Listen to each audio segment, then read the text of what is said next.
जिम्मेवार है इसका? मोदी की दिल्ली सरकार कौन जिम्मेवार है? कौन सवाल करेगा? कौन पूछेगा इनसे? ऑक्सीजन की कमी से देश में हाहाकार मचा हुआ है। राज्य मजबूर होकर इधर उधर हाथ पैर मार रहे हैं। बड़ी संख्या में लोगों की मौत हो रही है। दिल्ली के Jaipur golden hospital, sir Gangaram hospital से लेकर मेरठ तक ऑक्सीजन की कमी से बड़ी तादाद में लोगों की मौत हो गई है। लगभग सारे राज्यों में ऑक्सीजन की अभूतपूर्व कमी चल रही है। मोदी सरकार के पास 7 से 8 महीने का वक्त था।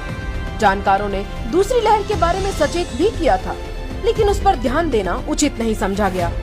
गौरतलब है कि ऑक्सीजन की खरीद केंद्र सरकार करती है और उसे राज्यों को उनकी जरूरत के हिसाब से मुहैया कराती है। ऐसे में अगर राज्यों में इस प्राण वायु की किल्लत है तो इसकी जिम्मेदार केंद्र सरकार नहीं तो और कौन है? ऑक्सीजन की कमी को लेकर दिल्ली हाई कोर्ट ने केंद्र सरकार को कई बार फटकार लगाई है, लेकिन सुधार करने की जगह केंद्र सरकार कह रही है कि राज्य ऑक्सीजन नहीं खरीद सकते हैं। अगर केंद्र सरकार स्थिति को संभालेगी नहीं और राज्यों को ऑक्सीजन खरीदने देगी नहीं तो राज्य क्या करेंगे? क्या केंद्र सरकार चाहती है कि लोगों को उनके हाल पर छोड़ दें?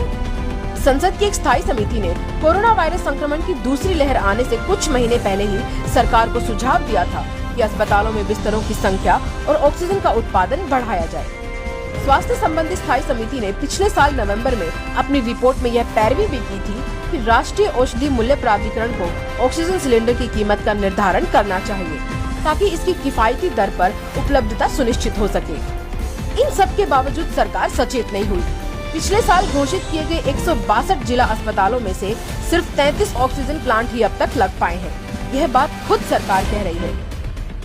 देश में आज जो ऑक्सीजन की कमी से मौतें हो रही हैं, उसकी जिम्मेदार सिर्फ और सिर्फ केंद्र सरकार है।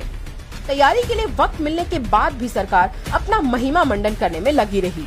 आज जब स्थिति बेकाबू हो गई है तो सरकार तानाशाही पर उतर आई है और पूरी कोशिश कर रही है कि सच्चाई को छिपाया जाए।